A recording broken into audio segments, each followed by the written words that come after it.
Hey Bookworms, welcome back to the channel and welcome if you're new. I'm Sam and today we're going to be talking about books I'm obsessed with.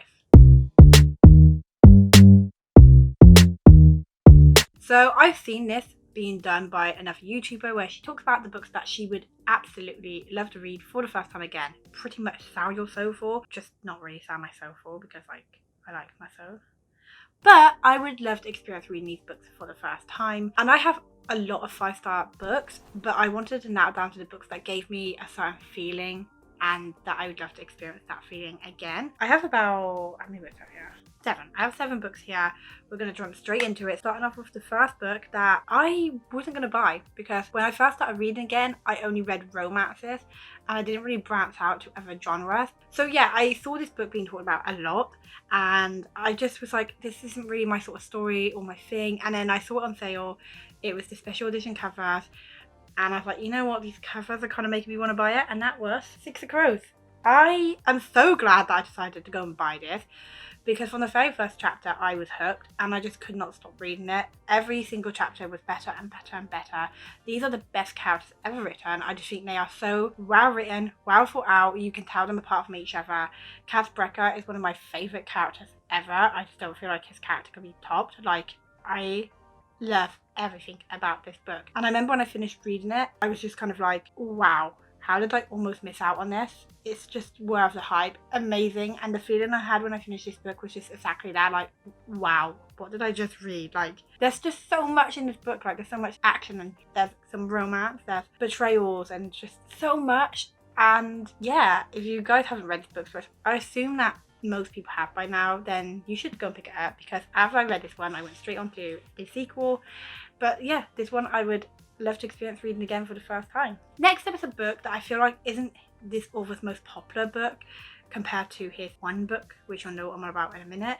But for me, this book just really impacted me emotionally, and that is Under the Whispering Door by T.J. Klune. I gave both his books 5 stars, but for me, this one just really emotionally impacted me and it's forever in my heart. Like, I can not think about this book without feeling emotional. The characters in the book are just also important and special, and the story is just incredibly heartwarming and tragic. T.J. Klune manages to write about death but make it easy to digest and make it sort of magical and whimsical at the same time and feel cozy, which I just think is just such a talent. I went into this book not expecting to love it as much as House Thrilling Sea, but ended up feeling like it is with me forever. Like, I finished this book and just felt like, what am I supposed to read now? I couldn't read anything for at least 2 days after I finished reading this because I was still dealing with like the aftermath of this and how I felt. I didn't expect to love this book and ended up falling in love with it and feeling really emotionally connected to this one. I highly recommend this one. I highly recommend his other books about House Thrilling Sea. But yeah, for me, I would love to reread this one again for the first time just because of how I felt when I finished it. And more people need to talk about this book. Next up is a book that I'm sure everybody pretty much has read at this point, and that is The Invisible Life of Addy LaRue. This is my special illustrated edition. I haven't actually read from this one. I read from the other one I have, which is on my shelf somewhere. I was really scared to read this book just because of the hype surrounding it. And I remember I asked my partner and my mother to vote, and they both voted for this book. So thank you to them for voting it because this is just, oh my god.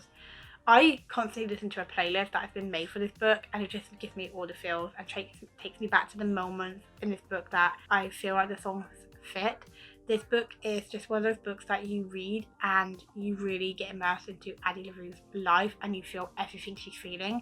Like, I felt lonely when I read this, which I feel like, I don't know if the author was doing that on purpose for you to feel how this character's feeling, but you do feel like that. You really feel like you're Addy's character and you get so immersed into the story, and when it finishes you want more. Like, I needed more, but I feel like that's what makes this book so perfect was the ending. And yeah, oh my god, this is one of those books that is just so beautifully written and I think will always be an all-time favourite. I could never forget the story and I want to reread this one. I just wish that I could reread it for the first time, but I'm just going to settle for reading it again, but with this edition because we have some illustrations. Also guys, if you haven't seen my review and a sneak peek into this when it first came out, I'll link that video below. Next up is a book that came out, I believe, this year, so this is a relatively new book, and that is The No-Show by Beth O'Leary.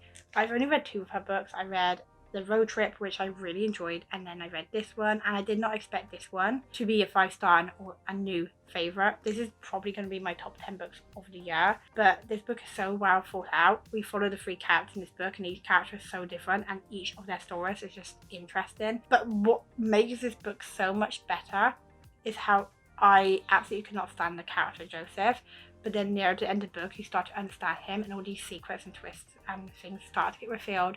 Something happens in this book that I did not see coming, and I feel like with romance books you can pretty much predict sometimes what's going to happen, but not with this one. I could never have predicted what happened with this book, and I cried. It's sad, and then I cried after again when I was talking about it, and I've not been able to forget about this book, and I really wish that I could pick this up and just experience all of that for the first time again. You can just tell that Beth O'Leary really thought this book out compared to her other books, which I'm not saying are bad. I feel like she really put so much effort into this, and it definitely paid off, because this is a book that I don't think Beth O'Leary could ever top, for me anyway. I can't wait to read more from her, but yeah, I wish I could experience this one so much and just experience that twist and the scene that made me cry again. This is just so amazing. If you have not read this, guys, please go and pick it up. It's so worth it. Oh no, so I got 2 more books, but my cat's led on them. I need these.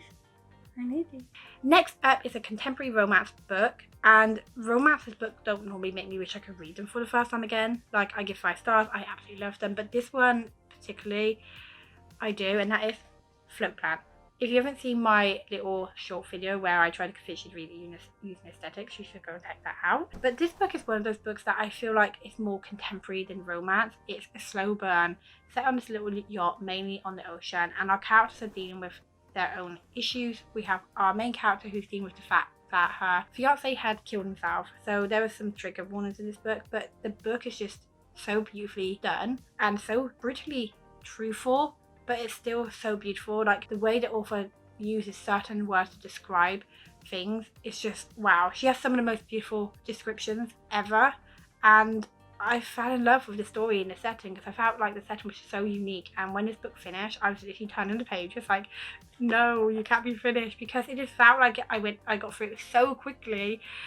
And I remember just experiencing so much joy reading this book. Like, I cried, and happy tears and sad tears, and I just felt so much reading this, but I just fell in love with it and the characters and the setting.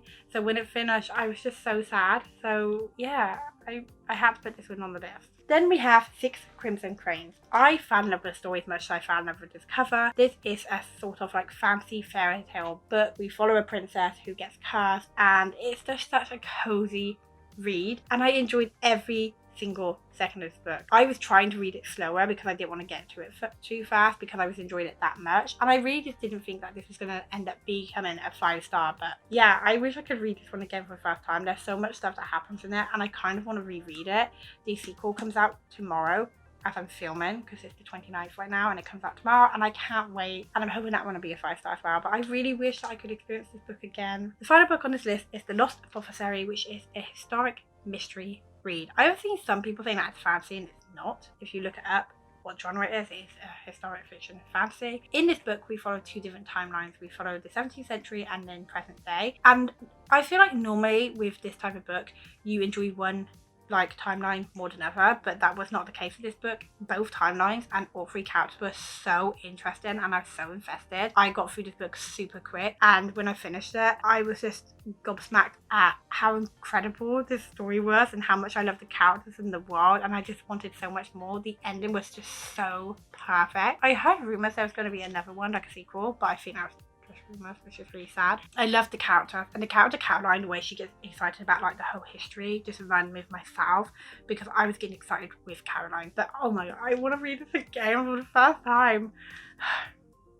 I do need to reread some of my favourite books, because I'm only reading like new books. I just try to get for my TBR, but I do want to like go back and read, like for example this one.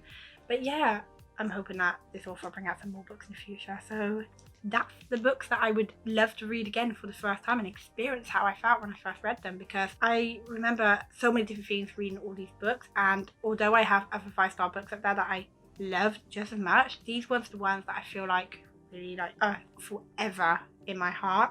And yeah, so So that's that. Let me know books that you would love to reread for the first time. But that's it for this video. If you guys did enjoy it, then please hit that like button. And until next time, bye!